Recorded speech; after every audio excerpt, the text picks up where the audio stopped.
Sage Wanderer here, and welcome to the sheep pen. Bah! No goats allowed. I love that one of the viewers who communicated with me this week uh, ended their greeting with bah and a little icon for a sheep. So, welcome to the sheep pen. I am your black sheep pastor. I am your spiritual guide and advisor. And I have another piece of the puzzle to release to you today. I'm not going to do the praise and worship today because I'm having some allergy issues, and you can hear by the tone of my voice I'm croaky, and so I'm not able to sing. But I did spend the portion of time I normally would spend recording the praise and worship portion, writing a praise and worship song, and thank you to all of you who enjoyed and liked and commented on my Jesus Lover of My Soul little video I put out this week. One of the things that I'm encountering is that so much of the traditional church music and praise and worship music is actually just a method and a tool for selling you their doctrine. And a lot of it is tied into this what I consider a false doctrine. And even though the music is beautiful, the words are there to indoctrinate you into that way of thinking. And so they don't have a place in this new thing that I'm building. And there's a few that I can pull out. I mean, Amazing Grace is obviously absolutely in line with this message. So is um, uh, Oh How I Love Jesus, and some other old hymns like that that are love based, that are about giving and showing the love of Jesus to the people around you. But more importantly, what I'm really focused on are love songs to Jesus. Love the Lord your God with all of your heart, mind, and soul, and love your neighbor as yourself. So this is going to be the theme of every song that I present in praise and worship on this channel. So I'm in a period of building. And if any of you are a lyricist, and some of you out there are, I know one guy wrote me a great song and sent it to me. A couple of great songs they're secular. They're not praise and worship songs, but they're beautiful poetry. And if I get some time, I'm going to expand on those and work on those. But so any of you out there who have a way with words, who are lyricists, and you understand the message that we're presenting here, send me your lyrics and or even full music, and I will, as the Spirit leads me, I will present these new praise and worship songs. God's calling me to write new praise and worship songs that are in line with this end time sheep pen love based message. And so I want to talk to you today about the next step in what we're doing and the next piece of the puzzle that I'm going to reveal to you. And so I think I've done a great job of presenting this message of love, this greatest commandment message, this message that if it don't line up with for God so loved, if it don't line up with love your neighbor as yourself, if it doesn't line up with the golden rule and the greatest commandment, then it's a false doctrine. That's just it. I don't care how many pieces of the Bible you stitch together to make your point. Jesus was clear that his message is the greatest commandment message. His message is the message of love. His message is the message of hope. His message is treat others the way you'd like to be treated. Love God, love yourself, love your neighbor. And so we here in the sheep pen, we reject any doctrine that is not based in and compatible with love. So all of this judgment, all of this sin-based judgment, um, you know, I had a friend that God put me back into his life right at the end of his life. And it was because he had become one of these pious, Pentecostal holiness kind of people. And he was covered up in judgmentalism. And he judged everyone from cigarette smokers to fat people. And he made this face anytime, like if an obese person walked by, he would go. if a person lit up a cigarette within sniffing distance of him, he'd make the same face, like they smelled something nasty, right? And to me, it was very much clear that this judgmentalism he picked up over the years had polluted his spirit to the point where he was probably going to miss out on blessings, if not miss out on heaven completely. That he was going down the goat path. He was growing horns, right? He was looking more and more like a goat every day. And God put me into his life at the very end of his life to share this message of love and acceptance with him. And it transformed him just in time for him to pass away. I lost a dear friend. I lost a dear friend last September on the day that I met Catherine. He died the day I met her. And it's really weird because he died the minute I kissed her. The timing. I was in another state when he died. And I found out that the moment I met Catherine and kissed her for the first time, he died in that exact moment. There's so many synchronicities in my life. It's shows the orchestration of the hand of God, right? One project ends and another one starts. But this man was delivered through this message of love and acceptance from this judgmentalism that was destroying his spirit. It was rotting him from the inside out. I'll tell you another thing. This man, who was a man of God and respected in the community, he was a stone cold killer. Another thing that happened in this transformation is that when I met him, his only real joy in life was killing animals, as many and as often and as cleanly and as efficiently as possible. And he didn't care if they were protected, in season, out of season. He didn't try to harvest. He just killed. And if he didn't kill on almost a daily basis, he became angry and sullen. So he also got cured of that. He was the kind of guy that went from trying to hit the possum that's crossing the road to taking the ditch to let the possum live. And I'm not an anti-hunter, right? You hunt according to your need. I enjoy being out in the wilderness and hunting and sitting in a deer stand for hours and harvesting that meat for the family. But that's very different than killing for pleasure. So this judgmentalism had poisoned this man's spirit, and this message of love cleansed it.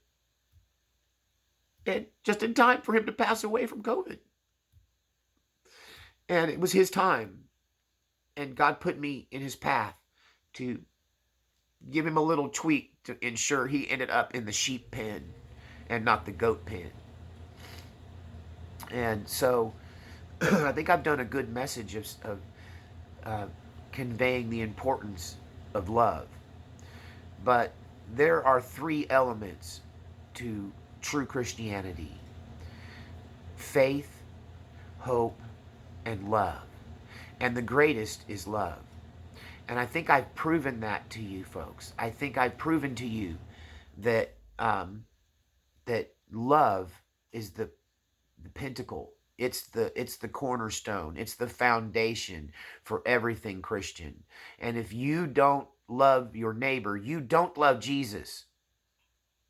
If you judge your neighbor, Jesus is going to put on the judge robe and let you have it in this life and in the afterlife.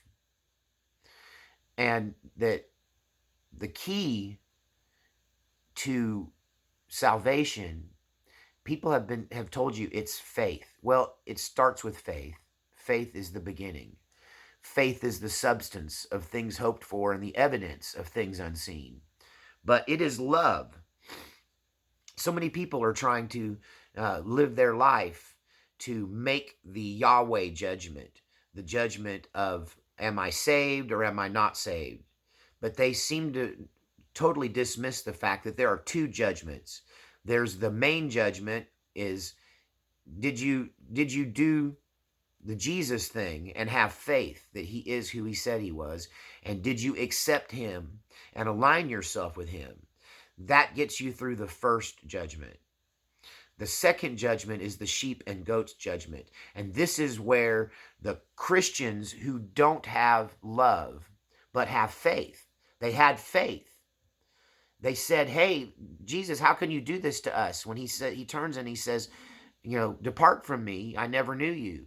And they say, but We cast out devils in your name. We did signs and wonders. We did all of these great things in your name, and you're turning your back on us. And he explains to them it's because they didn't have love. So faith and love are not the same thing, and faith and love do not produce the same fruit. They're different trees, but they're both necessary. Faith, hope, and love. And the greatest of these is love. I'm quoting the Bible here for you.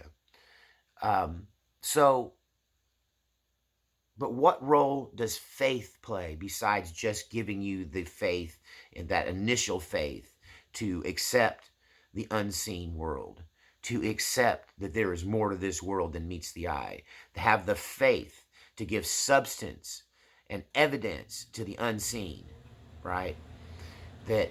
That's step one of faith. And then love comes in to cement your position in the kingdom, to cement which side of the goat pen you end up on. Are you going to be in the sheep pen, or are you going to be over there with the goats? Are you going to follow Jesus into the new millennium, into the new kingdom, or are you going to be discarded and judged based on your actions? And are you going to lose grace? You can lose grace by not practicing love. Let me say that again. You can lose grace from God by not practicing love. That is what the sheep and goats judgment tells us. That Jesus's parable about this final judgment, where he separates not the sinner from the sinless, not the righteous from the unrighteous, but he separates his own people, his own workers, the people. He separates the church between the sheep and the goats. And I think I've done a great job in sharing this with you. So we're going to start moving and transitioning over now to faith. And what is faith? What's the benefit of this continued faith? Not just the initial faith to accept the unseen world, but that mustard seed faith that it takes to move mountains. Because let me tell you, brothers and sisters, this job I've taken on here, this position God's put me in, is requiring us to move mountains. That doing what we're trying to do is mountain moving. And I need you, all of you, to walk forward with me now in faith, without losing love, without sacrificing love, without taking love off of the table. It's still the focus. But now let's focus on a deeper and greater faith, because it's going to require we're going to have to plant these mustard seeds right now, because we have mountains to move. And let me testify for a minute. You folks are moving mountains already.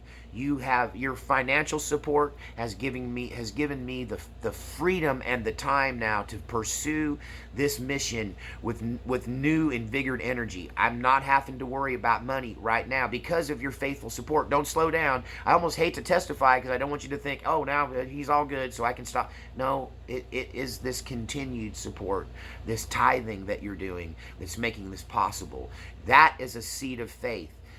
And that's how I see it. I don't see it as money or earnings. I see it as a seed of faith in the future of this ministry, that we are now and are going to continue to change lives with this message, with this method, right? And it's going to produce fruit. And it's a mountain moving ministry that God is putting us on. And I don't talk a lot about the other side of my ministry, where I literally go into what people would consider the enemy's camp, and I take back what they stole from us. I take back what the enemy stole from. I go into their camp, I kick them in the groin, and I take back what the enemy stole from us. You know, you can go into these churches and you can find a lot of people who can spout the Bible, and they can argue doctrine, and they can get you in these semantical discussions about where whether that's a period or a comma, and what this means and that means, but there's no spiritual power in these churches anymore. Think about it. There's a couple of things that are fruit-based that will show you whether you are on target with God. And one of those is, are you producing the fruit of love, right? And are you producing signs and wonders and miracles and spiritual power? So we're going to shift from we're not letting go of love. We're going to keep talking about that too. It's always going to be the theme of what we're doing here. But now we're going to talk about spiritual power, signs and wonders, movements in the supernatural realm. That's the other side of Jesus I haven't been talking about. I've been talking about the love. I've been talking about the mercy. I've been talking about the grace. I've been talking about the greatest commandment. I've been talking about love God, love yourself, love each other. But now let's talk about the other side of Jesus. Woo! I get all pumped up when I start thinking about this other side of Jesus, right? Where he spits in the mud. He spits in the dirt and makes mud and rubs mud in the guy's eye. And now that guy goes from being blind to being able to have his full sight. I'm going to have to start making sure that I have some kind of a Kleenex or a handkerchief. I need to be like that old preacher in the old days with the handkerchief because I cry too much. But Jesus did miracles. He healed the sick. He raised the dead. He healed the brokenhearted. He turned people's lives around with power. Spiritual power is another fruit. If your church doesn't have love, if your church doesn't have spiritual power, love and faith, and if your church doesn't breed hope, it is not the true faith. Faith, hope, and love. The greatest is love, but faith and hope, the hope that this instills in people. It was the signs and wonders that Jesus did that got the attention of people so they wanted to hear what he had to say. And signs and wonders will follow true disciples of Christ. And I mean miraculous things. And so I want to talk about some of the supernatural things that are happening around this ministry. Signs, indicators that we are on the right track. And I'm going to talk to you over a course of several messages about how to develop this spiritual power. Things like prophetic utterances, getting a prophetic word for someone. Like the story you've probably heard me tell a couple times about the man who God revealed to me had a shotgun hidden in his closet that his own wife didn't know about, and he was going to kill himself with it. And God showed it to me. I just saw it. So I want to talk to you a minute right now about my sister. You've seen her on camera briefly. We sang a little bit together when I was visiting her. But what you don't know is my sister is the silent partner in this ministry. And my sister is second in command to me, and in some ways a spiritual advisor, even though I most definitely have been her pastor for a couple of decades now. I'm the baby brother, and we had to switch roles, but at the same time, I recognize her spiritual maturity, and I recognize that she's 13 years older than me, and I recognize that she has a different set of giftings than I do, and I've learned to rely on them, and one of them is her prophetic word and her prophetic utterances and the dreams that she gets. So I'm going to share with you a dream about this ministry. And in her dream, her and I are walking down an alley, and we hear the sound of a baby crying coming from a dumpster. And I jump into the dumpster, and I pull the baby out of the dumpster, and I wrap it up in my t-shirt, and I hand it to my sister. This is a prophetic utterance that we're called to the dumpster babies. We're not called to the little pink babies in the hospital that are getting care around the clock by nurses and family and loved ones. We're called to the people that the world has thrown away, the people that the church has thrown away. So I dumpster dive into this dumpster, and I save this baby in my sister's prophetic dream that she just had last night. And we wrap it up, and we go searching for diapers. We can't find diapers, but we find a diaper. It's too big, but we put it on him anyway. And then we're running around looking for a bottle because we have to feed this new baby that we have rescued from the dumpster. God's called me to feed the sheep. Jesus said, if you love me, feed my sheep. And I'm telling you, if there's not one thing I say is true beyond a shadow of doubt, is that I love Jesus, and I think it comes through. I love Jesus. He is the only constant in my tumultuous life. It's the thing that I've never let go of. This ministry is a ministry to these babies, to these children of God that the church has thrown away, the people they don't want. I think I've talked to y'all that I've and expressed that I'm in celibate monk mode, and I have been now since Catherine left, because it's 11 weeks now, and right at it, about to be 11. And but I have been talking to some people, just innocently talking to people that put the potentially romantic interest long down the road at some point. And so a lot of you are going to jump up and down because you've been trying to get me to do this for a long time. But I'm talking to a woman who's in the church, and she's in a Pentecostal church on the praise and worship team. And I don't want to share too much of her story, but I didn't know she was anything but a church lady. But I just felt compelled by God to talk to her. And as it turns out, she's 7 years clean and sober, so she hasn't always been a church lady. And so, but when I tried to explain to her what it is that I do, and what my vision for this ministry is, and you church people that are trying to defend the faith and trying to undo what I'm doing and trying to get in here and fight with us on the comments section and think I'm blasphemous and leading you all astray, understand this: I'm no threat to your church. I have no interest in coming into your church, into your goat pen, and trying to dehorn these goats and turn them into sheep. That is not what I'm trying to do. I am here, and this ministry is for the people that the church forgot, that they wrote off, that they threw in the dumpster, that we're being called to pull these dumpster babies out. And I think another thing that's so weird that my sister doesn't know is that one of my best friends, lifelong best friends, was a foster parent. And they would take in babies or children, older children, whatever, who were in abusive homes, and they would foster care them. And you might remember this, and I don't want to say too much. I won't give you a timeline, but many, many years ago, there was a famous story of a baby found in a dumpster in the Dallas-Fort Worth area. It was all over the news. Everyone had so much compassion. Who could throw away this beautiful little baby girl? And my best friend called me a couple days into this news story and said, "You know that dumpster baby thing?" And I'm like, "Yeah." He goes, "She's in my house. They chose us to take care of this baby." And if I had to say I had a ministry partner who got this message within the church, it was my buddy. It was my buddy that raised this girl. He did. He raised this baby that was taken from a dumpster.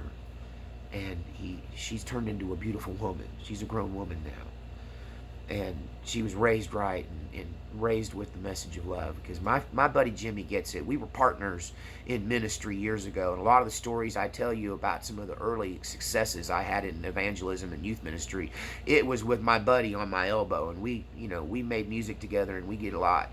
And I just think that parallel, that dream my sister had, and I don't believe my sister was aware of that story. Like, she wasn't in my life when that happened.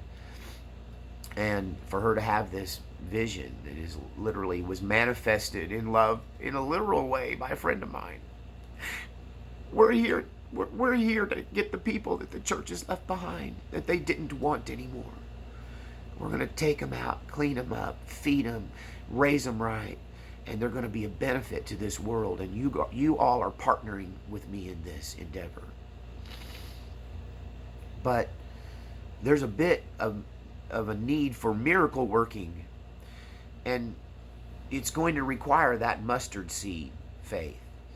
And people always talk about the mustard seed, but I don't know that they understand the significance, because we're so much removed from the agricultural world. The thing about a mustard plant is that when it becomes fully mature and produces seeds, it's a big old bush. It's a big old plant. Right? It's bigger, it's taller than a human, right? These plants get over 6 feet tall when they're fully matured and go into seed. Now, when they harvest them for other purposes, mustard greens, that kind of thing, they pick them young, but when the plant is fully matured, It's a big old bush. But a mustard seed is so tiny, it's smaller than the ball of a ballpoint pen. It's almost microscopic. It almost blows in the wind. And so all it takes is that little seed of faith to be planted, to grow into this big, much bigger thing that you can't imagine came from this tiny seed. And that it is the power of faith that moves mountains. And spiritual power, we've been sold, especially Pentecostals, people from the Puritan movement, people from the,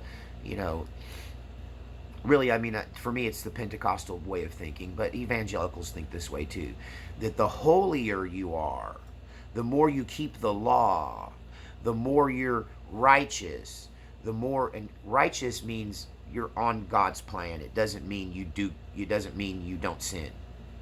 That's why the Bible says your righteousness, your engineered righteousness, is filthy rags. It literally means crappy toilet paper. It's poop-covered toilet paper to Jesus. It's just disgusting when you try to be righteous on your own power. That the literal definition of righteousness is being in God's will for your life. Being in God's will for your life. Doing the mission that God put in your path. That's what makes you righteous, when you do the right thing for Jesus, which is his plan for your life. And we've been taught, though, that righteousness, not that righteousness, that's the righteousness you need to have, and that's where the power does. They are right. That kind of righteousness, being in God's perfect will for your life, gives you and unlocks spiritual power for you. But not this law keeping, this I'm going to be sinless. Look at my piety. Look at my perfectly starched choir robe. Look at my plexiglass pulpit. Can you tell I've never sinned? Look at me, how righteous I am. That's disgusting to God. That's self-righteousness, not God righteousness. God righteousness comes from hearing the voice of God and doing the thing, doing the hard work that he puts in front of you. But spiritual power, and this goes back to the sheep and goats judgment. I'm making a full circle here. Spiritual power is not tied to holiness. It's tied to faith. And if I could say one thing about the sheep-goat judgment, that the goats are people who have faith. Many of them display spiritual power through faith. And they believe they're saved by grace through faith, without recognizing that without love, your faith, your power, your spiritual acrobatics, right? Your spiritual triumphs, without love, are meaningless, and they serve you nothing. They do nothing for you. This is the cry of the goats as they're turned away from Jesus. But we cast out devils in your name. We did all of these great works. We displayed spiritual power. Why? Because they had the faith that Jesus is who he said he was. That's what faith is. You believe Jesus is who he said he was, and he does have spiritual power, and it is available to you. That is faith. That will not save you from the goat sheep judgment if you don't walk in love. That love ensures that you get the mercy and grace that you deserve, and that you don't deserve, but is a free gift from God. Right? We don't do anything to earn this. But your salvation does come through faith first, to believe he was who he said he was, but it is continued to and gets you through the sheep-goat judgment when you walk in love. And so these people have spiritual power in the sheep-goat judgment. These goats have spiritual power. Spiritual power is not tied to holiness. Spiritual power is not tied to doing the right thing. Spiritual power is not even tied to love. They're separate. Spiritual power is tied to faith.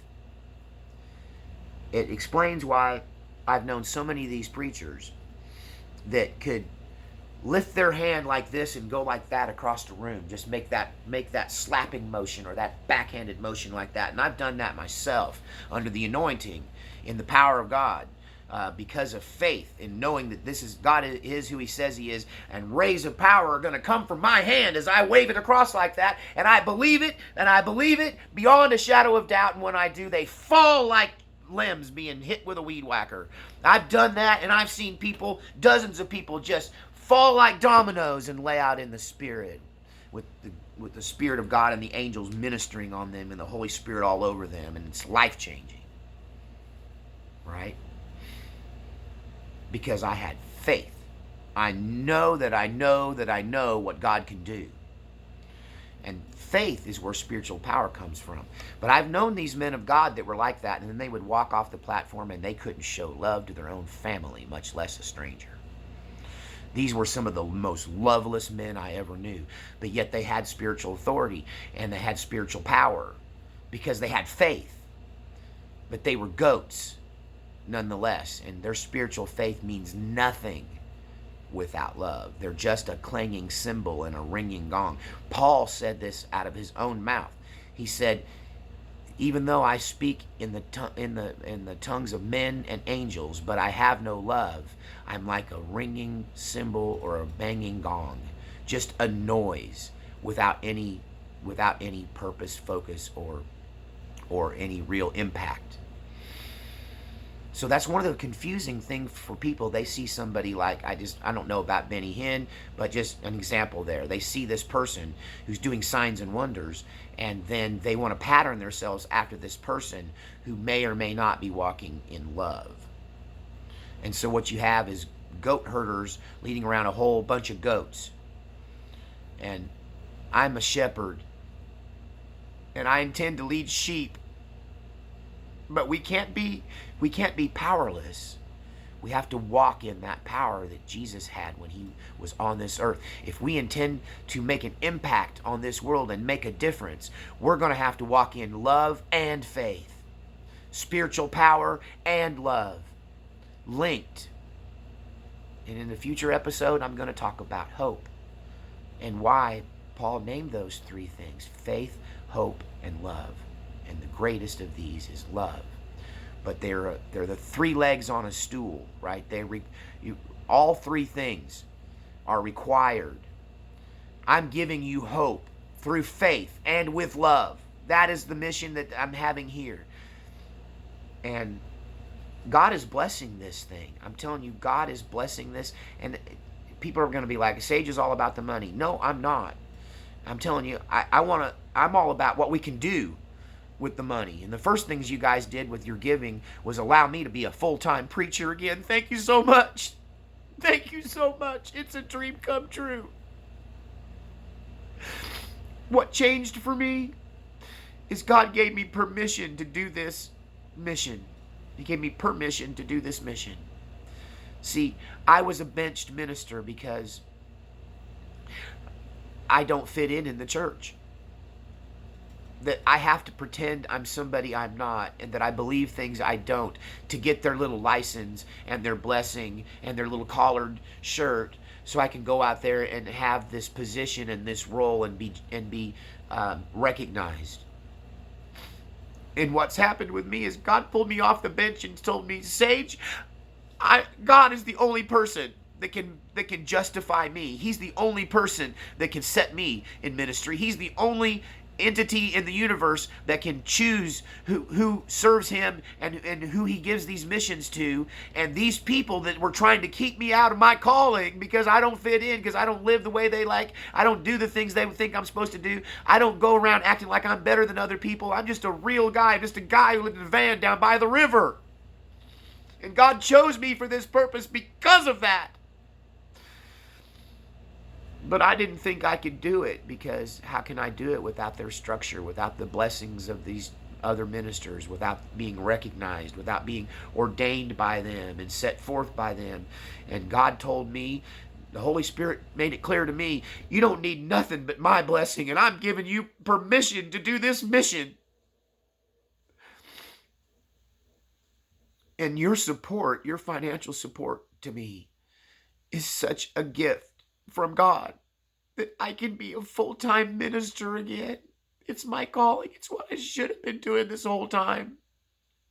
But it is never too late for a fresh start. So all of you that are supporting me with prayers, with the finances, with all of it, keep doing it, because this is fueling this mission. And it's allowing me to focus my full energy and attention. Even the fact that I'm doing this alone without a partner, God has shown me that it's because in the past I have put my family ahead of Him. That yes, I was a dedicated minister, but at the same time, I put my family ahead of God, and my priorities were wrong. And so now that I'm absolutely alone, there's no intervention or interference. There's no conflict. And there's not going to be. If God puts a woman in my life, if God gives me a chance at a family again, and people that support system, God's going to be first no matter what. That is they're just going to have to get used to that. God first. So I want you guys to be studying up this week on faith and the power of Jesus. Jesus wasn't just a lover and a giver and a sage, wise man. He wasn't just a lamb for sacrifice. He was a spiritual power in the world. He laid hands on the sick and they recovered. He literally rose people from the dead, right? He put money in the mouths of fishes supernaturally so people could pay their taxes. That's the kind of Jesus I serve. That's the kind of power that we are going to reconnect in for this end times. We are going to bring people in with love, and then we're going to sink the point home by showing them these mighty prophetic and supernatural signs and wonders. And many of you are going to be involved in this. So I'm going to start preaching on faith, showing you how signs and wonders are evidence. And I see the financial doors that opened up for me and allowed me to be full-time now is definitely a sign and wonder. It's a sign, and I wonder what I did to deserve it. I'm just hearing God's voice. I'm just listening for the unction of the Holy Spirit and doing what He says because I'm willing to do the work. Now, you've got the love. Are you willing to love people?